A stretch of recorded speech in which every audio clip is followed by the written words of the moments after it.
Assalamualaikum warahmatullahi wabarakatuh. Waalaikumsalam warahmatullahi wabarakatuh.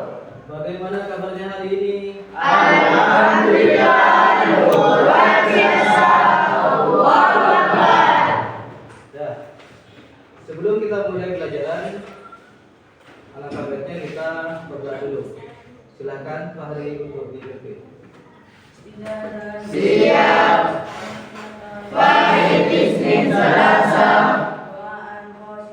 A'udzubillahi minasyaitonir rajim. Bismillahirrahmanirrahim. Alhamdulillahi rabbil alamin. Ar-Rahmanir-Rahim. Maliki yaumiddin. Iyyaka na'budu wa iyyaka nasta'in. Ihdinas siratal mustaqim. Siratal ladzina an'amta 'alaihim ghairil maghdubi 'alaihim waladdallin. Rabbighfirli wa liwalidayya wa lil mu'minina amin. Allahumma inni a'udzu bika an adilla aw udalla aw azilla aw uzalla aw adlima aw udlama aw ajhala aw yujhala alayya. Rabbi zidni ilma wa wasi'ni fi rizqi wa barik li fima razaqtani waj'alni mahbuban fi qulubi ibadik wa azizan fi uyunihim waj'alni wajihan fid dunya wal akhirah wa minal muqarrabin ya kasiran nawal ya hasanal fi'al ya qaiman bila zawal ya mubdi'an bila misal walakal hamdu walakal minna walakal syarafu ala kulli hal wa sallallahu ala sayyidina Muhammad wa ala alihi wa sahbihi wa sallam walhamdulillahi rabbil alamin. Baik ya, saya absen satu persatu. Imam Fakhri, Jihan, Latifah Mardiana, M. Fauzi, Rami, Ahmad Muhammad Syakirin, Ahmad Joga, Ahmad Aulia Kamza Putri, Adrian, Sinta, Ilham, Ali, Alvin Fatoni, Deva, Fareza, Junaidi, Revan, Riko, sakit ya, Robi, Radis, Di Masyarakat. Kita doakan mudah-mudahan yang sakit cepat sembuh. Amin. Pada pertemuan hari ini kita akan membahas tentang masalah toharoh. Ya. Toharoh itu merupakan pelajaran pertama dalam fikih. Betul tidak? Coba dalam fikih itu yang pertama kali dipelajari adalah toharoh. Ada yang tahu nggak toharoh itu, Pak? Apa? Suci.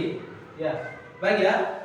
Silakan simak, perhatikan PowerPoint ini ya. Pengertian toharoh. Toharoh menurut bahasa itu adalah bersuci. Ya. Menurut istilah atau menurut syarat, toharoh itu adalah membersihkan diri, pakaian, ya, diri, Pertama, pakaian, terus tempat dan benda-benda lain dari najis dan hadas. Menurut cara yang ditentukan oleh syariat Islam. Jadi yang dikatakan taharah itu adalah bagaimana caranya kita bersesuci. Ya. Bagaimana caranya kita bersesuci dengan benar. Karena dalam Islam itu diatur ya. Cara bersuci itu diatur. Mulai dari kita ambil wudu, kita mandi, junub nanti ya. Terus apa lagi? Membersihkan saat kita habis kencing, habis BAB. Itu kan kita kan harus tahu ilmunya. Yaitu dengan cara ilmu taharah. Jadi taharah itu adalah membersihkan diri, ya, badan kita, tempat, terus pakaian dan juga benda-benda lain dari dua, yaitu dari najis dan hadas. Ya. Sekarang apa yang dikatakan najis? Ya. Najis itu adalah secara literal dalam bahasa Arab dikatakan al-qadar, memiliki makna segala sesuatu yang bersifat kotor, sesuatu yang menjijikkan. Itu namanya najis. Paham ya? Yang dikatakan najis itu adalah semua sesuatu yang menjijikkan yang sifatnya kotor. Terus najis adalah kalau menurut istilah kotoran yang menempel pada tubuh, tempat maupun pakaian kita yang menyebabkan batalnya ibadah yang kita lakukan seperti ibadah sholat. Ya, ada dua kan, ada najis, ada hadas. Beda itu ya. Kalau najis adalah sesuatu yang kotor. Contoh adalah misalkan sesuatu yang keluar dari hewan atau dari manusia. Ya. Dari kalau kita air kencing atau berak ya, itu adalah sesuatu yang najis. Itu kan sesuatu yang kotor. Ya. Terus hadas. Kalau hadas itu adalah keadaan tidak suci pada diri seorang. Kalau najis itu bisa menempel ke mana-mana. Itu najis ya. Ya. Ada benda itu ada najis, ada mutan najis. Najis itu adalah bendanya yang najis, yang kotorannya itu najis. Kalau mutan najis, misalkan bangku ini kena kotoran, maka bangku ini mutan najis, berarti terkena najis. Najisnya apa? Kotoran itu misalkan air apa namanya? Cicak. Ya. Kalau bahasa apa? Kalau bahasa Maduranya itu tomicai. Ya. Terus hadas. Hadas itu keadaan tidak suci pada diri seorang muslim yang menyebabkan ia tidak boleh melaksanakan kegiatan ibadah seperti sholat, puasa dan tawaf. Ya. Keadaan seseorang, kalau hadas ini sifatnya pada manusia sendiri, ya, kepada manusia ini sendiri. Jadi keadaan manusia itu sendiri. Yang mana keadaan kita itu tidak bisa sholat, ya, tidak bisa memegang Al-Quran, tidak bisa tawaf. Itu adalah hadas. Contoh hadas adalah ada dua nanti ya, ada hadas besar, ada hadas kecil. Ya. Hadas besar disebabkan oleh apa? Hadas kecil disebabkan oleh apa? Itu ada nanti. Ya. Terus najis, macam-macam najis. Najis itu ada di tiga. Pertama najis apa? Najis mughalladzah. Najis yang paling berat. Ya. Najis yang paling berat. Contohnya adalah air liur anjing atau babi. Ya. Anjing atau babi. Cara mencucinya bagaimana? Yaitu dengan dibasuh sebanyak 7 kali, salah satunya dengan menggunakan tanah. Jadi kalau misalkan kita itu digigit atau misalkan bangku ini dijilat oleh anjing, maka cara membersihkannya itu adalah dengan cara dibasuh 7 kali. Terakhir, ya, atau salah satunya entah di awal, di tengah atau di terakhir nanti itu dicampur dengan tanah atau kalau Maduranya itu celot. Ya. Kedua, najis yang kedua adalah najis mutawasito. Najis mutawasito adalah yang tengah. Najis mutawasito itu adalah najis yang sedang. Contohnya kotoran hewan. Ya, cara menyucikannya itu adalah dengan cara dibersihkan hingga hilang bentuk dan baunya. Warnanya hilang, baunya hilang. Ya, itu kalau menyucikan. Misalkan kena di musola ada tai ayam, maka itu harus dibersihkan. Cara membersihkan adalah dengan cara dibersihkan sampai hilang baunya, hilang warnanya, ya, bentuknya itu hilang. Terus yang terakhir itu adalah najis mukhaffafa. Najis mukhaffafa adalah najis yang ringan. Ini cuma satu, yang ringan itu cuma satu, yaitu kencingnya bayi laki-laki yang belum makan apapun kecuali ASI.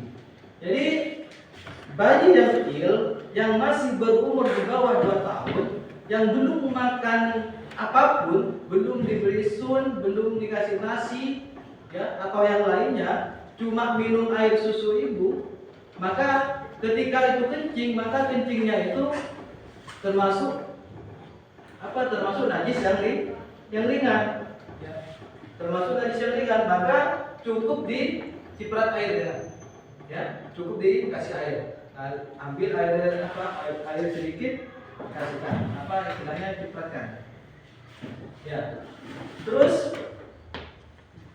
hadas itu ada dua. Contoh hadas besar itu adalah haid bagi yang perempuan, nifas ini bagi perempuan juga. Terus bagi yang laki-laki itu mimpi basah atau jima, yaitu hubungan antara laki-laki dan perempuan. Itu masuk dalam kategori hadas besar. Caranya adalah dengan mandi wajib atau mandi junub. Yang kedua adalah hadas kecil. Hadas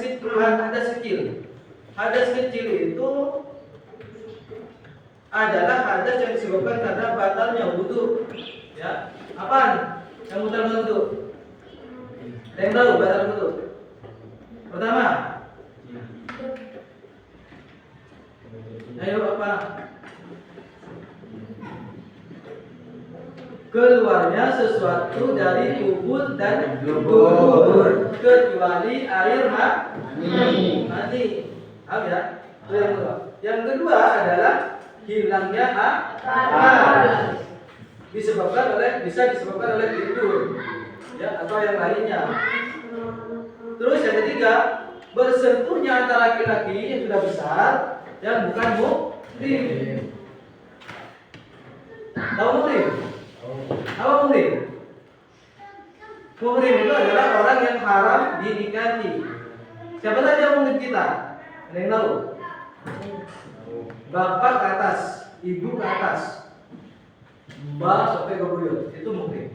Anak ke bawah, ya, seperti saya sama Aisyah, anak saya, maka tidak batal wudu. Itu muhrim, ya. Ada lagi banyak urutan yang muhrim itu. Terus rukun mandi junub.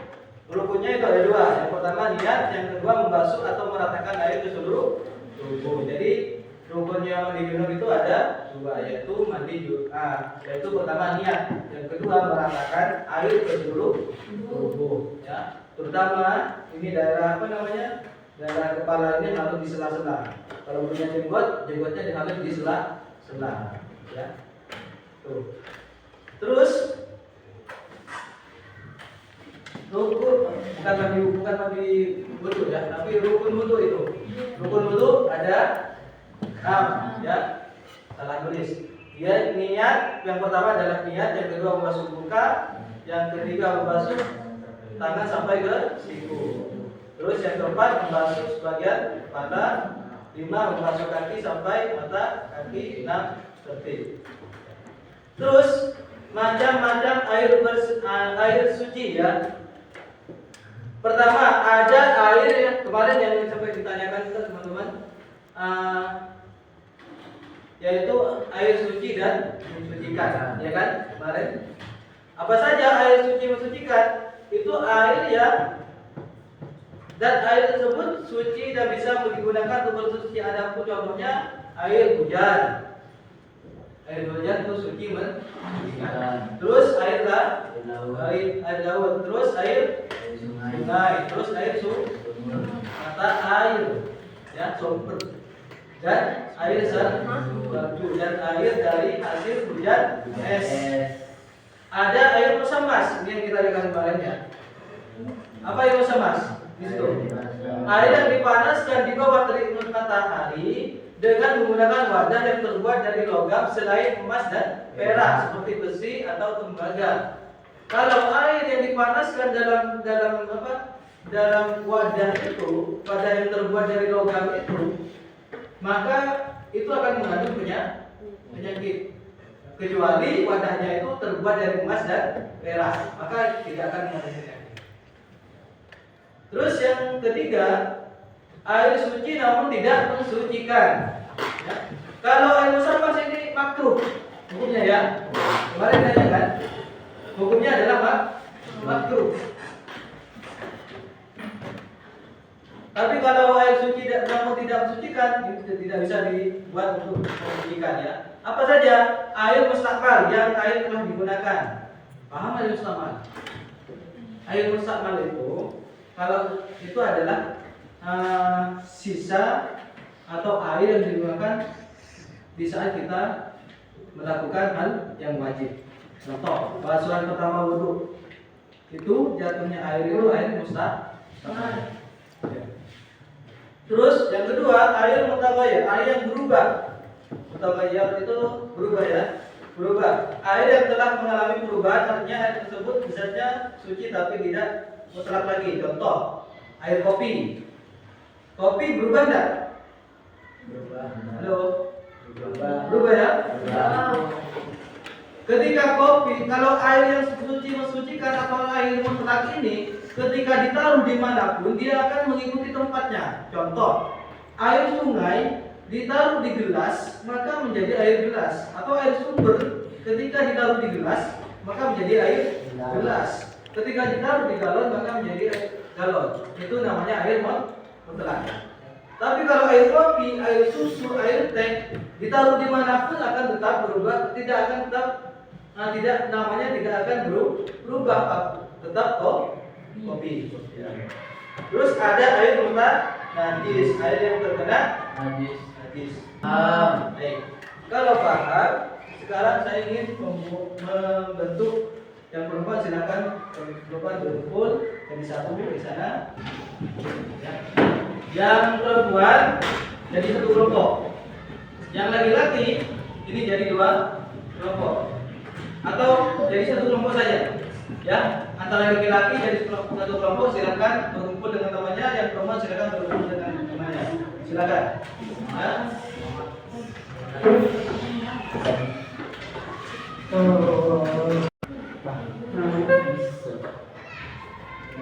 Yuk, silakan berkumpul dengan temannya. Kelompok ini kelompok satu, yang perempuan kelompok satu, yang laki-laki kelompok dua. Ya. Kelompok satu ini ada kasus. Silakan tulis, nanti diskusikan dengan temannya. Ya. Tulis.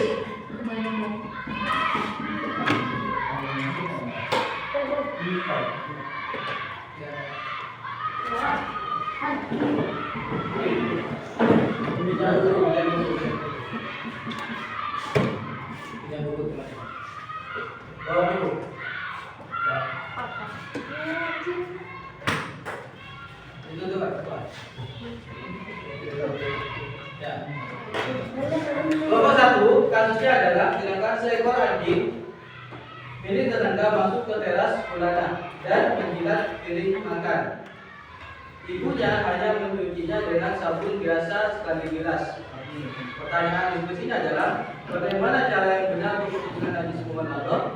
Yang kedua, apa dampaknya jika tidak dicuci dengan cara yang benar? Ya, silakan. Yang kelompok dua,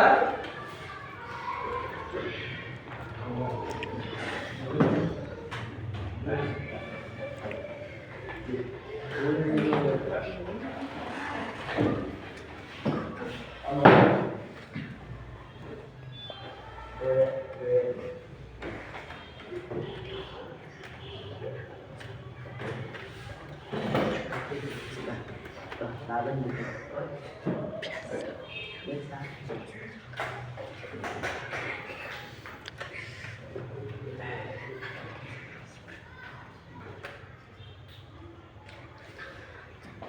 nomor 2, silakan. Seorang santri berwudu menggunakan air dalam baskom. Setelah selesai, air bekas wudu yang ditampung di ember dan digunakan lagi oleh temannya untuk wudu. Pertama, pertanyaannya, apa hukum air bersamaan menurut fikih taharah? Yang kedua, apakah wudu temannya sah? Kita lihat. Silakan. Diskusikan dengan temannya. Silakan akumpul, ya, berkumpul dengan temannya. Silakan diskusikan pertanyaan itu. Saya kasih waktu 5 menit. Selesai? Halo? Ayo diskusi. Mau di video soalnya, sekarang diskusi. Dalam apa bang? Ayo dalam Baskom. Apa baskom? Sudah ada. Sudah. Ini nomor 5.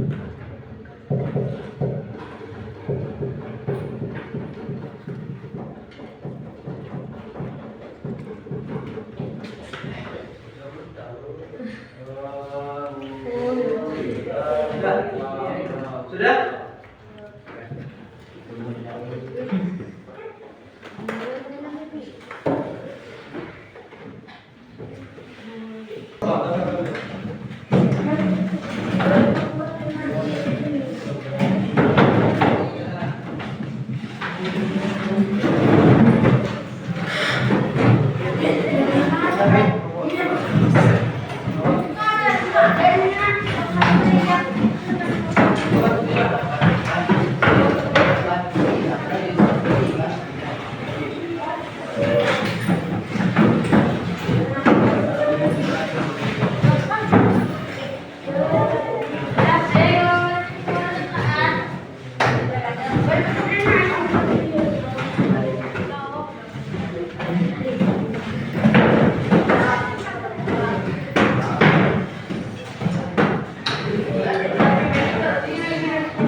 Sudah bisa menjawab? ya. Bisa menjawab sudah?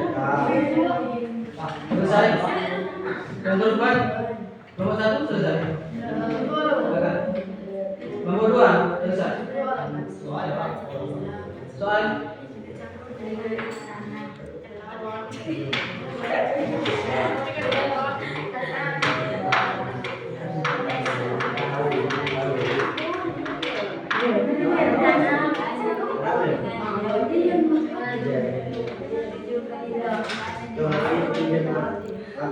Lihat kasusnya ya, kasusnya yang nomor 1, nomor 2, kasusnya itu adalah ada seorang santri menggunakan apa? Menggunakan air baskom untuk wudu. Selesai apa? Air bekas wudu itu ditampung ya dalam satu wadah dan kemudian ada temannya yang menggunakan sisa dari air bekas wudu itu.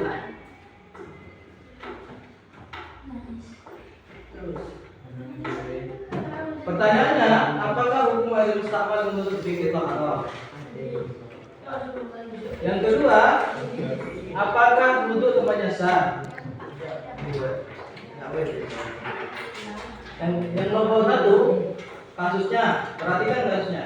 Seekor anjing milik tetangga masuk ke teras rumah Maulana dan menjilat piring makan. Ibunya hanya mencuci dengan sabun biasa sekali bilas. Bagaimana cara yang benar untuk menyucikan najis mughalladhah? Apa dampaknya jika tidak dicuci dengan cara yang benar?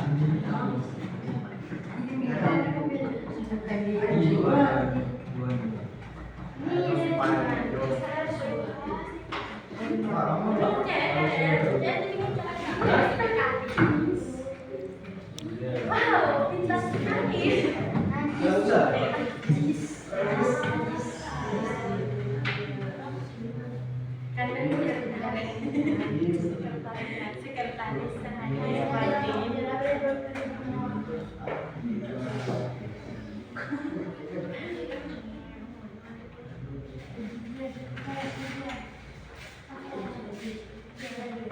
Bisa menjawab ya? Bisa nggak? Merubah bisa.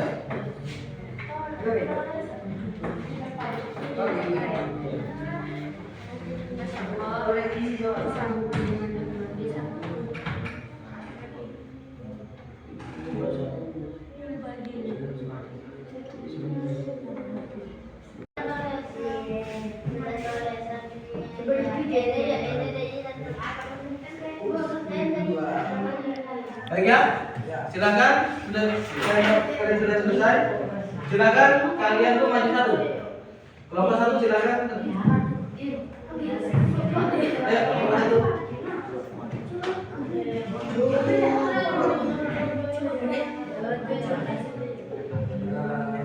Ayo kelompok satu.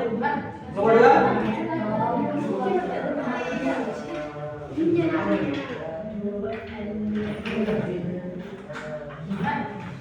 Atau kelompok dua dulu presentasi. Yuk. Silakan.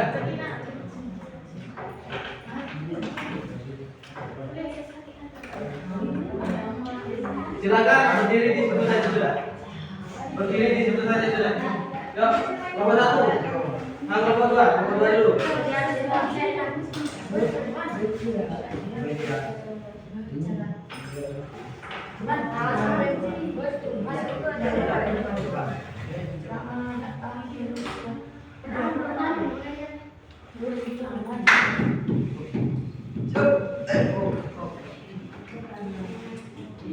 Silakan kelompok berapa? Kelompok satu, kelompok dua. Kelompok dua dulu. Kan contoh kasusnya dibaca, dijawab pertanyaannya. Seperti itu juga. Bisa kalian lihat di situ. Yuk, dibaca kasusnya. Berdiri. Ayo, rekan, maju. Rekan berdiri baca itu. Terima kasih. Yang kelompok satu silakan. Kantri menggunakan air dalam beton setelah selesai, air bekas wudhunya ditampung di ember dan digunakan lagi oleh temannya untuk wudhu. Apakah hukum air musta'mal menurut fikih Baharo? Jawab, air suci tidak mensucikan. Nomor dua, apakah wudhu temannya sah? Jawab, tidak sah. Jadi bagaimana nomor satu? Paham ya? Kasusnya adalah apa? Kasusnya itu ada santri atau siswa yang ambil wudhu menggunakan baskom. Air bekas wudhunya itu digunakan lagi untuk berwudhu oleh temannya. Bagaimana hukumnya? Termasuk apa? Itu termasuk air musta'mal. Bagaimana hukumnya? Tidak. Maka menggunakan air musta'mal itu tidak bisa suci. Ya, karena hukum dari air musta'mal adalah suci namun tidak mensucikan. Silakan nomor dua. Yang nomor dua silakan.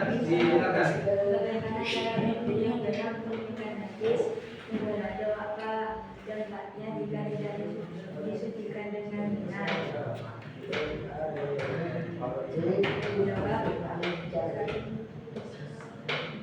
Piring tetap najis jika digunakan untuk makan.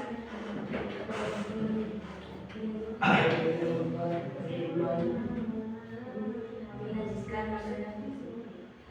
Ya, terus Tujuh kali bertuhan dan segala satu bersihkan kamu dengan tanah. Dah, perhatikan. Jadi kelompok 2 itu tadi masalahnya adalah apa? Ada seseorang atau ada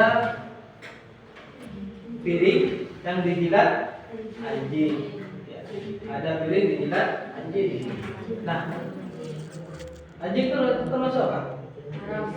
Najis. Najis. Mukhallaf. Bagaimana cara mencucikannya? Bagaimana? Ya, dibasuh dengan air 7 kali, salah satunya dicampur dengan jawabannya sudah betul.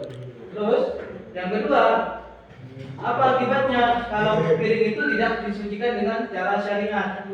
Apa yang terjadi? Ya, maka piring itu tetap najis. Ini ada cerita, ya. Ada orang digigit anjing. Dia itu mungkin dibawa ke dokter. Dokternya itu mungkin tidak paham syariat Islam. Ya. Artinya apa? Mungkin hanya dibasuh saja, salah satunya tidak dicampur dengan apa? Dengan air yang dicampur dengan tanah. Ya. Setelah bertahun-tahun ternyata kena rabies. Ya. Kena rabies takut sama air. Ya. Itu sudah pertanda bahwa itu kena rabies. Itulah manfaatnya ketika kita mengikuti syariat Islam, kita taharah dengan benar, maka akibatnya ke kita itu adalah baik, ya. Tapi sebaliknya, ya, termasuk kepada kesehatan kita. Tapi sebaliknya, kalau misalkan kita tidak menggunakan taharah dengan cara yang tidak benar, tidak sesuai dengan syariat, ya itu akibatnya. Ya, misalkan kita BAB, berak ya, kita BAB buang air besar. Kalau tidak dengan cara syariat, bola tak bersih misalkan, apa akibatnya? Sindrom najis, yang pertama najis, yang kedua baunya mungkin kemana-mana, seperti itu kan? Atau apalagi tidak sampai menggunakan taharah yang sudah misalkan orang kencing tidak mau apa istilahnya membersihkan air kencingnya, ya tidak mau menyucikan air kencingnya, maka ya baunya kemana-mana, termasuk baunya kan kena najis. Dari itu ada sebuah hadis yang mengatakan bahwa Rasulullah itu pernah lewat di kuburan, terus sampai di kuburan ada orang disiksa, ya disiksa setelah ternyata dia itu disiksa gara-gara selama hidupnya dia itu kencing tidak pernah menyuntikkan setelah selesai kencing, ya. Jadi menurut saya kita sudah sampai di sini. Kalau tidak ada kita akhiri pertemuan hari ini. Jadi intinya tadi ya kita harus taharah dengan ya dengan baik sesuai dengan syariat. Kita tutup dengan pembacaan kafaratul majlis. Allahumma asyhadu an la ilaha illa anta astaghfiruka wa atubu ilaik. Wa sallallahu ala sayyidina Muhammad wa ala alihi wa sahbihi wa sallam. Assalamualaikum warahmatullahi wabarakatuh. Waalaikumsalam warahmatullahi wabarakatuh. Untuk video itu dirambut saja.